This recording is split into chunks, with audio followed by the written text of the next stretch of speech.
ভাই 1 vs 6 করা এমনিতেও অনেক বেশি কঠিন, তার সাথে যদি 6টা হিপহপ সাকুরা থাকে, ওই হিপহপ আর সাকুরা পাঠালে কিছু পারো না না পারো, ওদের যে এক্সপিরিয়েন্স থাকে না ওল্ড প্লেয়ার হিসেবে গাইজ, এটা কিন্তু অনেক মেটার করেন। প্রথমে একটা ডাউন করে ফালাই দিয়েছে, অ্যাসিডানের এইচপিও অনেক কম, মানে অনেক কম এইচপি, মাত্র কিছু এইচপির জন্য অ্যাসিডান বেশি কিছু। ও ও ও ও ও ও আর গাইজ এই জায়গাটাতে অ্যাসিডানের চারিপাশে এনিমি গাইজ, কারণ 6টা প্লেয়ার মানে 6 দিকে এনিমি থাকবে।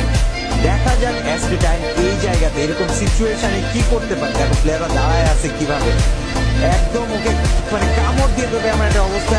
একটা প্লেয়ার করে দুইটা প্লেয়ারকে ডাউন করে ফেলছে, বাট প্লেয়ার তো পিস ছাড়ে না গাইজ। পাখির মতো উঠতে উঠতে অ্যাসিড ওই জায়গা থেকে বের হয়ে আসছে।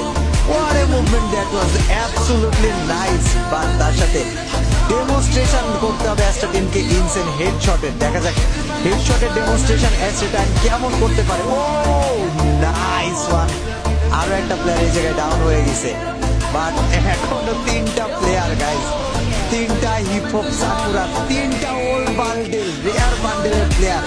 আর লেভেলও কিন্তু কম না গাইজ, লেভেল 81, 80, 76, মাথা নষ্ট অবস্থা। জোনের ভিতর থেকে বের হয়ে চলে আসছে।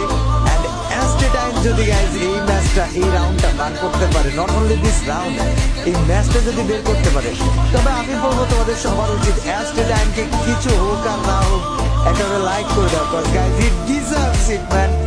6টা প্লেয়ারের বিরুদ্ধে এইভাবে চ্যালেঞ্জ নেওয়াটা আসলে কিন্তু অনেক টাফ একটা বিষয়। জোন ছোট হয়ে আসতেছে, এই জায়গায় যদি অ্যাস্ট্রা টাইম ও ও ও ও তাকে জোনে আটকাই দিবে নাকি? আল্লাহ জোনে আটকাই দিতেছে।